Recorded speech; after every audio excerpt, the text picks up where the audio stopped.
오늘 본문 말씀을 중심으로 새 하늘과 새 땅이라는 그러한 제목으로 말씀을 전합니다. 팬데믹의 영향으로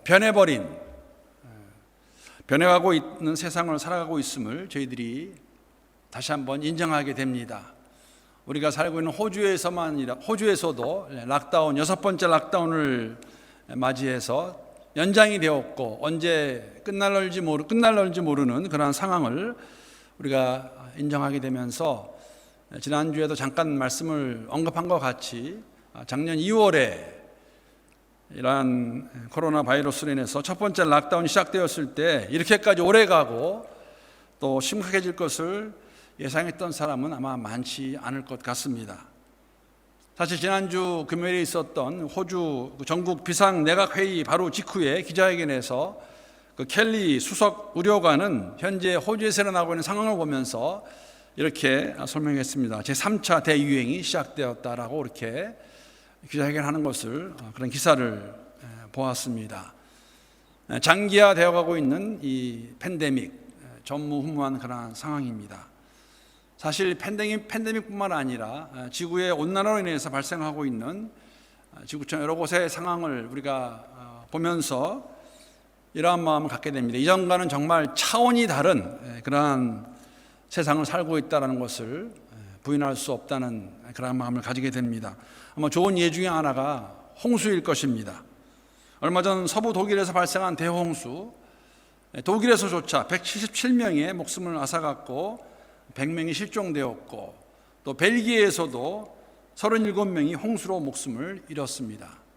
바로 이번 주지요. 지난 19일에 중국 정저우시에서도 폭풍이 내렸는데 홍수가 생겼는데 하루에 거의 1년치에 해당하는 624ml의 비가 내리면서 20만 명이 대피하고 33명이 죽었다는 기사를 보았습니다.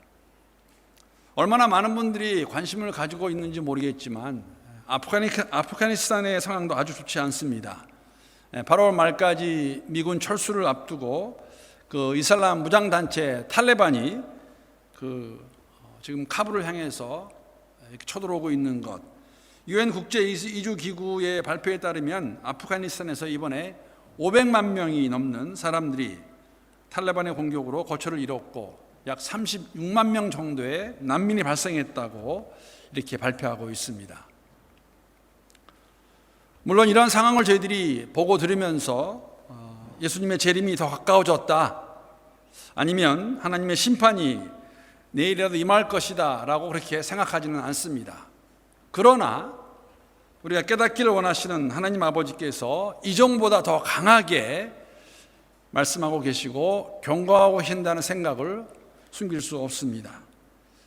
세상 사람들은 그렇게 느끼지 못한다 할지라도 하나님을 알고 있다, 예수를 믿고 있다 하는 저희들에게는 오늘날 이러한 일들을 통해서 우리에게 주시는 그러한 경고의 말씀을 잘 들을 수 있는 그러한 시간이 되었으면 좋겠다는 생각을 가지게 됩니다.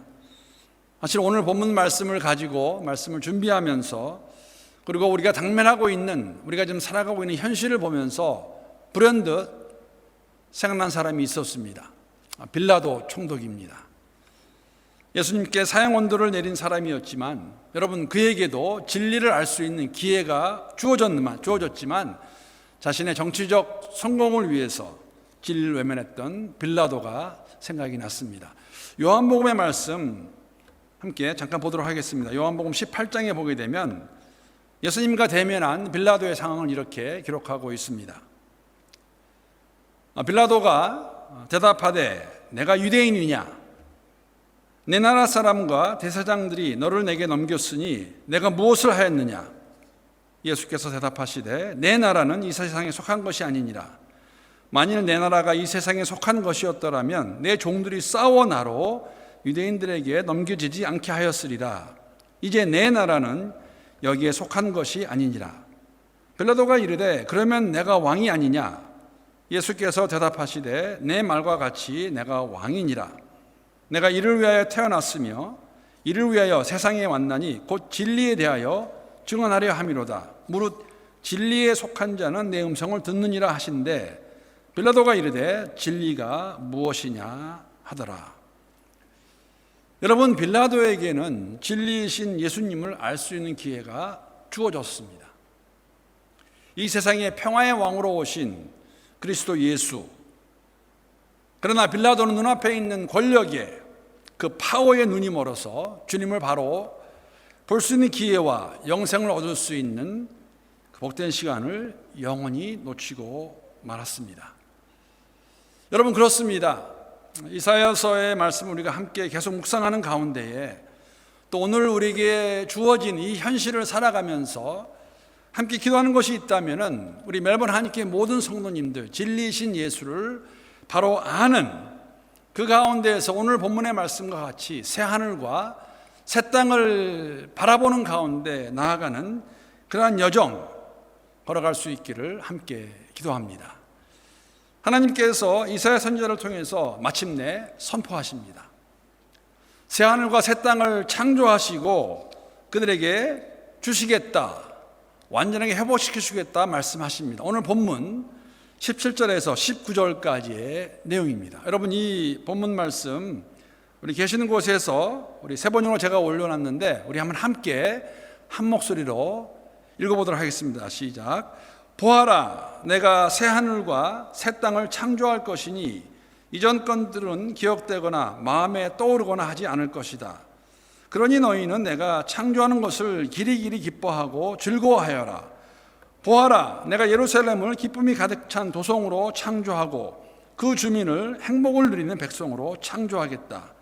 예루살렘은 나의 기쁨이 되고 거기에 사는 백성은 나의 즐거움이 될 것이니 그 안에서 다시는 울음소리와 울부짖는 소리가 들리지 않을 것이다. 아멘. 억압과 고통 속에서 어려움을 당하는 그러한 모습이 아니라 새 하늘과 새 땅을 창조하시고 그 안에서 기뻐하고 즐거워하는 행복을 누리는 모습을 선포하십니다. 새 하늘과 새 땅의 모습입니다.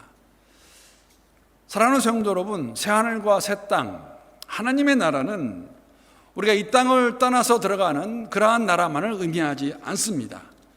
지금 이곳에 살아가고 있는 저희들에게 이러한 삶의 모습, 즉 하나님 나라의 백성으로서 살아가는 가운데 새하늘과 새 땅을 소유하고 살아가는 삶의 모습을 우리가 나타내야 될, 증명해야 될 필요가 있는 것입니다. 새하늘과 새 땅, 여러분, 새하늘과 새 땅을 우리가 받으려면 새 이스라엘이 있어야 되지 않을까요? 새 이스라엘, 이전의 이스라엘과는 다른 그러한 백성입니다. 모습입니다.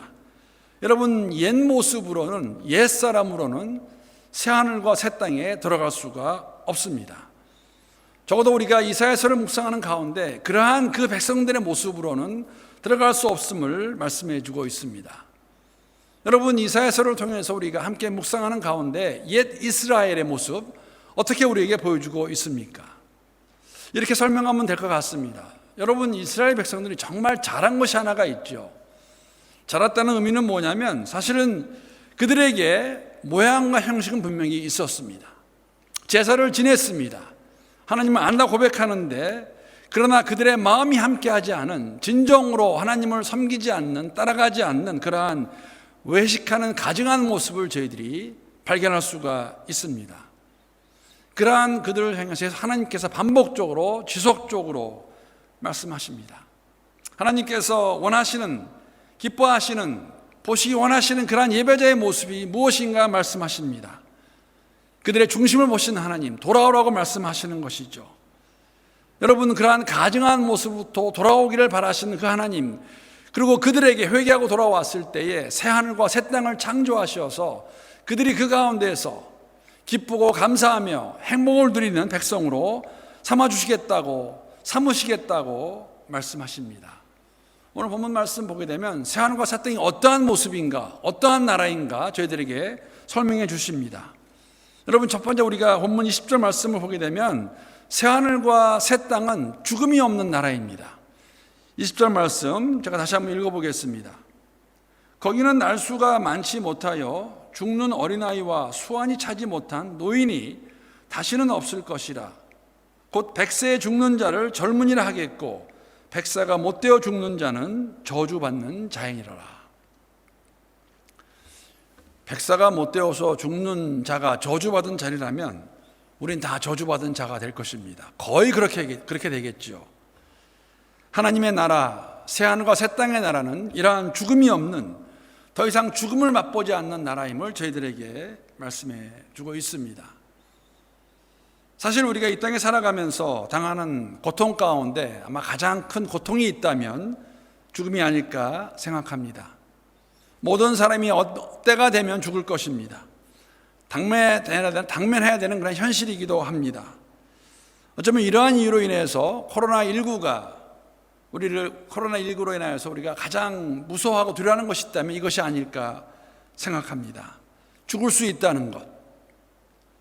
사실 여러분, 제가 얼마 전에 이효령 선생님이 코로나19와 죽음과의 관계에 대한 글을 읽게 되었는데 많이 공감할 수 있었습니다. 제가 한번 그 글 일부분을 함께 나누도록 하겠습니다. 이효령 선생님이 코로나19의 상황가는 우리에게 이 팬데믹이 보여주는 것이 무엇일까? 죽음에 관한 그러한 이야기입니다. 코로나19로 인해 죽음을 마주하게 되었습니다. 죽음이 멀리 있지 않고 우리 일상과 마주 앉게 되었습니다. 지금까지 우리는 죽음을 추상적이고 멀리 있는 존재로 여겼는데 코로나19를 겪으면서 달라졌습니다. 죽음은 그저 우리 안에 갇힌 사자, 철장 안에 갇힌 호랑이에 불과했습니다. 언젠가 나도 그들처럼 죽는다고 생각은 했지만 우리 안에 갇혀 있다고 여긴 것입니다. 일종의 판단 중지입니다. 죽음이 갖는 무서움, 저놈이 날 잡아먹을 수 있다는 공포는 관념으로만 존재할 뿐이었습니다. 무시무시하고 날카로운 이빨을 가진 사자 호랑이와 외나무 다리에서 만나리라고는 꿈에도 생각지 못했습니다. 적어도 오늘은 아닐 것이야 라고 생각하며 살아왔던 것입니다. 그런데 코로나19로 인해 우리 안에 갇혀있다고 여긴 사자와 호랑이, 즉 죽음이 길거리로 뛰쳐나온 것입니다.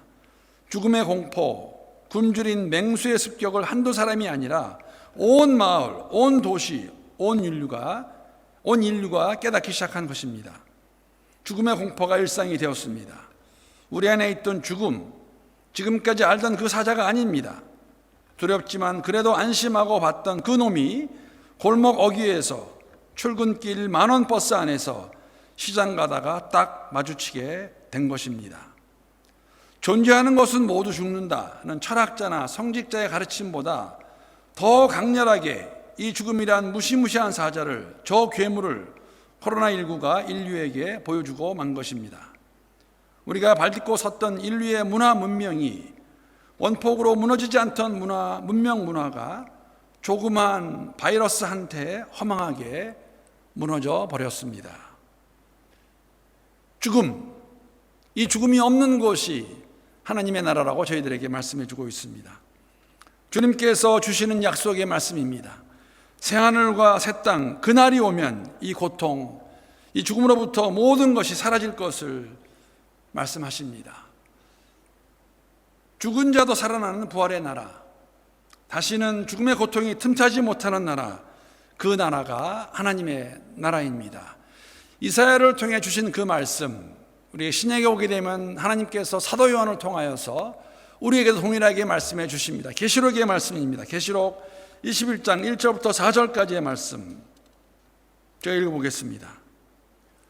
또 내가 새 하늘과 새 땅을 보니 처음 하늘과 처음 땅이 없어졌고 바다도 다시 있지 않더라.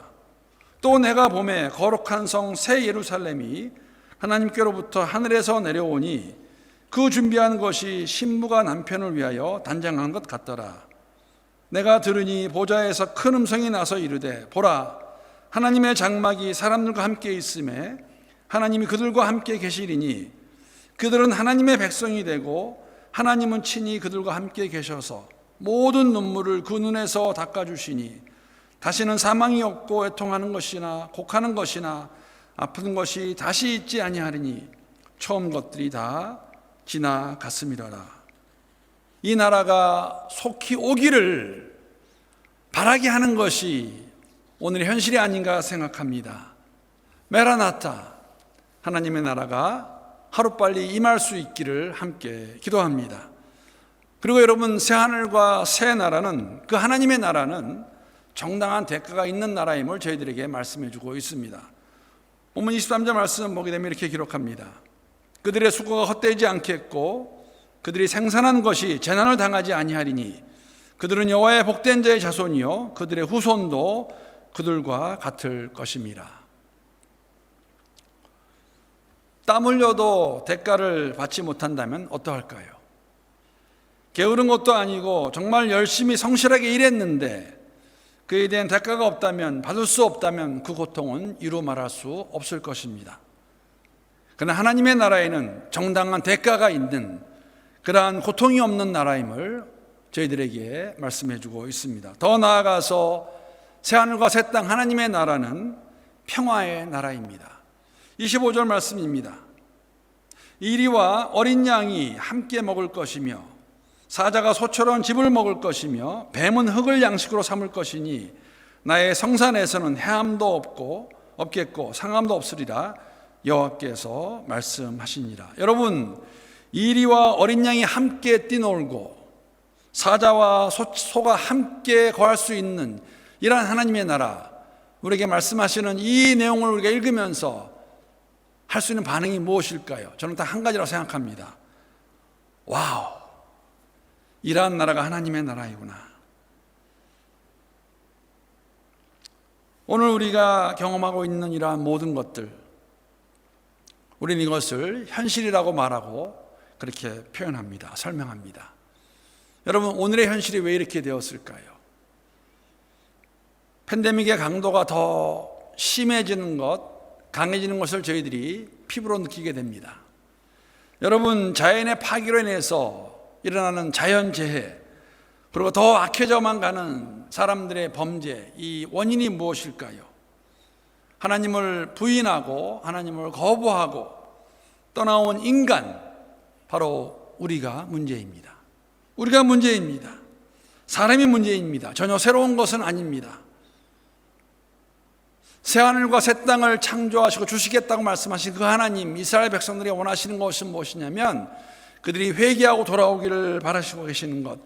어쩌면 여러분, 더 악해져 가고 심해져 가는 이 세상, 어쩌면 정점을 찍지 않아서 이러한 것들이 더 일어나고 있지 않은 생각을 가지게 됩니다. 왜 이런 생각을 가질까? 사실 이러한 생각을 가지는 이유는 창세기 6장에서 찾아볼 수가 있습니다. 창세기 6장의 말씀을 보게 되면 노아 당시의 세상이 어땠나를 이렇게 창세기 저자는 기록하고 있습니다. 창세기 6장 5절에서 7절까지의 말씀입니다. 여러분, 이 말씀도 계시는 곳에서 함께 저와 읽도록 하겠습니다. 자, 시작. 여호와께서 사람의 죄악이 세상에 가득함과 그의 마음으로 생각하는 모든 계획이 항상 악한 뿐임을 보시고 땅 위에 사람 지으셨음을 한탄하사 마음에 근심하시고 이르시되 내가 창조한 사람을 내가 지면에서 쓸어버리되 사람으로부터 가축과 기는 것과 공중의 새까지 그리하리니 이는 내가 그것을 지었음을 한탄함이니라 하시니라. 모든 것이 악으로 가득 찬 세상 사람들을 보시면서 하나님이 한탄하시며 그들을 심판하십니다. 물로 심판하십니다. 의인이었던 노아와 그의 가족만 구원을 받아 새로운 세상을 선물로 받을 수 있었습니다. 사랑하는 성도 여러분, 좋은 소식은 여러분과 저도 그리스도 예수 안에서 이 하나님의 나라를 선물로 받았다는 것입니다. 온전한 그 나라가 임하게 되면 우리는 그 나라에 들어갈 수 있을 것입니다. 성경이 저희들에게 주시는 약속의 말씀입니다. 여러분, 하나님을 알고 있다 고백하는 그리스도 예수가 우리의 주인임을 인정하며 살아가는 여러분과 저, 우리의 삶 가운데서 오늘 이 현실을 보면서 하나님이 원하시는 것이 무엇일까요? 사실 이 진리를 받아들이지 못한 사람들, 어떻게 하면 이 하나님의 나라에 들어갈 수 있는 것일까요? 성경에서 뭐라고 말씀하고 계십니까? 하나님의 나라에 들어갈 수 있는 사람은 겸손한 사람들입니다. 여러분, 성경에서 말하는 겸손이라는 것은, 겸손한 사람은 나는 못한다, 할 수 없다, 벌레만도 못한다 하면서 그러한 말을 가지고 자신을 무시하거나 우습게 여기는 것을 말하고 있지 않습니다. 성경에서 말하고 있는 겸손한 사람은 자신이 어떠한 자인가를 바로 하나님 말씀에 비추어서 바로 깨닫고 인정하는 사람입니다. 내가 죄인이구나.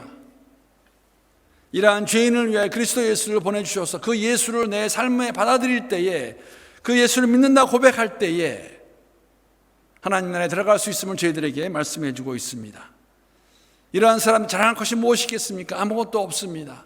우리의 시작도 이 어려운 상황 가운데 걸어가는 이 여정의 길에 힘도, 걸어가게 하시는 원동력도, 잘 끝까지 갈 수 있는 곳, 하나님의 은혜임을 고백하는 사람, 이러한 자들만이 하나님 나라에 들어갈 수 있음을 저희들에게 말씀해 주고 있습니다. 여러분, 우리가 만약에 하나님 나라에 이미 속한 사람들이라면 이러한 사람들의 삶의 특징이 있다면 무엇일까요?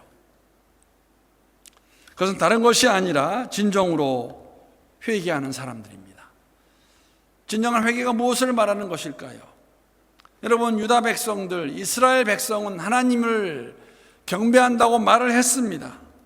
사실 그 제2법칙을 다 지켜가면서 근사한 제사를 다 지냈습니다. 그런데 하나님이 그들을 거부하십니다. 받아주지 않습니다. 왜? 그들의 삶의 모습 가운데서 진정한 회개의 모습이 나오지 않았기 때문에, 그들의 마음이 하나님께 가 있지 않았기 때문에 하나님께서 그들을 받아주지 않으십니다. 가증한 모습이죠. 외식하는 모습이죠. 여러분과 제가 진정으로 하나님을 믿고 따른다면 우리의 삶 속에서 진정한 회개의 모습이 있어야 하나님 나라에 속한 사람들의 삶의 모습이 될 수 있을 것입니다. 여러분, 제가 사진 하나 보여드리겠습니다. 이 사진은 지난 7월에 미국 오레곤주 남쪽에서 발생한 산불 장면 하나입니다. 이 불로 인해서 여러분, 서울 면적의 3배가 되는 그러한 면적을 불태웠다고 합니다. LA, 로스앤젤레스, 미국 로스앤젤레스의 그 인근 광역권을 다 포함한 것보다 아주 넓은 그러한 면적을 태운 엄청난 산불이었습니다. 말씀드린 대로 서울 면적의 3배를 태운 그러한 산불입니다. 서울 면적의 3배면 여러분, 남한 면적의 약 0.5%가 됩니다. 제가 질문 하나 드리겠습니다. 여러분, 예전에 비교해서 이런 엄청난 산불이 일어나는 이유가 무엇일까요? 다른 사진 하나 제가 보여드리겠습니다. 질문에 대한 답이기도 합니다. 딱정벌레 사진입니다. 미국에는 여러분 약 600여 종의 딱정벌레가 있는데 그 중에서 12종 정도가 나무를 갉아먹는 해충이고, 그 중에서 가장 악명 높은 딱정벌레가 지금 제가 보여드린 소나무 좀이라고 불리는 그 파인트리 비틀이라고 불리는 길이가 겨우 한 4mm, 5mm밖에 되지 않는 그러한 좁쌀 크기만한 그러한 작은 해충입니다. 전문학자들은 이 파인트리 비틀, 소나무 좀이 이렇게 큰 산불을 일으키는 이유 중에 하나라고 설명을 합니다. 물론 지구온난화의 영향으로 전역으로 퍼져가는 산불, 시한폭탄이 되고 있다고 말하면서 특히 가뭄과 폭염으로 인해서 이러한 일이 더 많이 있을 것을 그렇게 예상합니다. 그런데 그 이유 중에 하나가, 그렇게 나무가 더 말라가는 이유 중에 하나가 이 딱정벌레임을 설명하고 있습니다.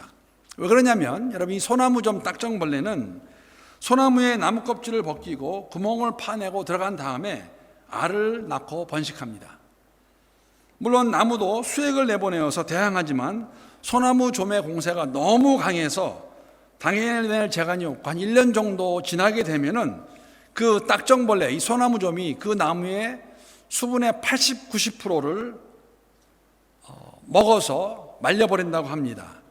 이게 지구온난화와도 연관이 있는 것이 뭐냐면, 예전에 한 2, 3년 걸리던 것이 지금은 한 1년 정도가 지나게 되면 이렇게 나무들이 말라버린다고 합니다. 무슨 의미입니까? 온난화로 인해서 소나무좀 딱정벌레가 기하급수적으로 아주 빠르게 개체수를 누렸고, 그 결과로 더 많은 나무들이 말라 죽는다는 것입니다. 그 산불이 나게 되면 이렇게 말라있는 나무들이 더 빠르게 광범위하게 번져가기 때문에 이러한 일들이 더 많이 일어날 것을 전문가들은 예측하고 있다는 것입니다. 즉, 딱정벌레, 소나무좀 딱정벌레에 의해서 감염되어 서서히 말라가는 나무의 비율이 높아지면서 악순환으로 산불이 나게 되면 걷잡을 수 없이 더 엄청난 산불로 번져간다는 것입니다. 지구온난화와 함께 이러한 딱정벌레들이 더 많아짐으로 인하는 결과인 것입니다. 여러분, 그런데 이러한 악순환의 결과고리를 끊을 수 있는 것이 무엇이 있을까요? 굉장히 아이러니합니다. 이 딱정벌레, 이 소나무좀 이 딱정벌레를 박멸하기 위해서는 최선의 방법이 산불이라고 합니다. 어떤 의미냐면 전문가들은 산불 관리와 해충 관리를 통해서 통제된 상황에서 산불 놓기를 효과적으로 추진하게 되면 이러한 일들을 막을 수 있다고 합니다. 즉 피해를 막을 수 있는 한도 내에서 이러한 산불을 일으키게 된다면 딱정벌레를 잡을 수 있고 딱정벌레를 없음으로 인하여서 이렇게 더 번져가는 산불을 막을 수 있다고 그렇게 전문가들이 그 대책을 내놓고 있습니다. 제가 이 사진과 기사를 보고 읽으면서 이러한 생각을 가져보았습니다. 여러분, 숨길 수 없는 현실, 우리가 당면하고 있는 현실은 어떤 것이냐면 정말 더욱더 악해져가는 그러한 세상을 저희들이 보게 됩니다. 돌릴 수 없을까?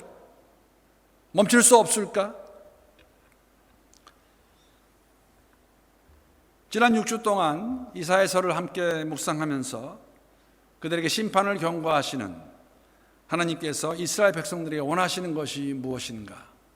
하나님의 ultimate 최종 계획이 무엇입니까? 그들을 가장 낮은 곳까지 나라를 멸망시켜서 바벨론에 끌려가게 하셔서 그 어려운 상황 가운데서 그들이 회개하고 돌아오기를, 하나님을 바로 이해하기를 바라시는 그 모습을, 그 마음을 저희들이 함께 볼 수 있었습니다. 소나무의 수분을 다 빨아먹고 말려 죽이는 딱정벌레는 여러분, 말씀드린 것 같이 눈에 잘 보이지도 않는 아주 좁쌀만한 소나무 좀, 그 정도의 크기입니다. 없애는 방법이 그 나무를 불태워야 죽일 수 있는 것 같이, 그리고 그 후에 새로운 나무를 심을 수 있는 것 같이 여러분과 저의 삶 속에서 하나님의 나라 백성을 살아가는 가운데 우리의 영혼을 갉아먹는 그러한 소나무 종과 같은 그러한 있다면은 무엇이 있을까? 여러분, 이 팬데믹 기간 동안에 이러한 것을 우리가 바라볼 수 있는, 믿음의 눈으로 바라볼 수 있는 여러분과 제가 될 수 있기를 간구합니다. 함께 기도합니다. 그래야 새하늘과 새 땅을 받을 수 있을 것입니다. 사랑하는 성도 여러분, 새 이스라엘은 이 그리스도 예수 안에서 하나님을 알고 믿는다면서 하나님을 경외하며 나아가는 그 말씀에 순종하는 사람들이 새하늘과 새 땅을 선물로 받을, 들어갈 수 있는 새 이스라엘입니다. 하나님께서 우리에게 이것을 이미 허락하셨습니다. 교회는 이러한 소망 가운데 살아가는 성도들의 무리가 모인 것이 교회입니다. 사랑하는 성도 여러분, 이 세상을 바라보면서 이사야서의 말씀을 기억하는 가운데에 다시 한번 생각할 수 있는 도전이 되는 기간이 되었으면 좋겠습니다. 왜 이런 엄청난 일이 우리에게 있는 것일까? 저는 두 가지라고 생각합니다. 첫 번째 이유는 우리를 깨우기 위해서 이러한 일을 우리에게 보여주고 계시고 허락하고 계신다고 믿습니다. 돌아오기를 바라시는 그 하나님의 마음을 바라볼 수 있으면 좋겠습니다. 더 나아가서 세상에 있는 모든 사람들에게 이 땅의 것이 얼마나 허무한 것인가, 유한한 것인가, 없어질 수 있는 것을 보여주는 것이 오늘날의 현실이 아닌가 생각합니다. 사랑하는 멜번 한인교회 모든 성도님들, 우리는 새하늘과 새 땅에 속한 성도들입니다. 하나님 나라의 백성으로서 그날이 온전히 임하는 그날까지 이 의인의 길을 믿음으로 신실하게 잘 걸어갈 수 있는 우리 모두가 될 수 있기를 주님의 이름으로 축복합니다.